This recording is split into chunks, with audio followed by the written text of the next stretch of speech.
Weather Service in Fort Worth has issued a severe thunderstorm warning for east central Navarro County in north central Texas until 8:30 p.m. Central Daylight Time. At 8:06 p.m. Central Daylight Time, a severe thunderstorm was located near Corsicana, moving east at 40 miles per hour.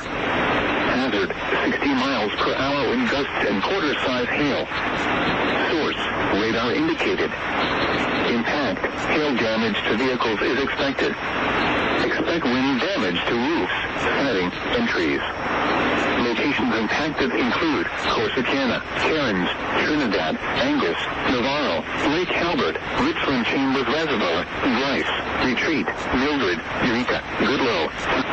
This includes Interstate 45 between mile markers 227 and 238. A tornado watch remains in effect until 1 a.m. Central Daylight Time for central and north central Texas. For your protection, get inside a sturdy structure and stay away from windows.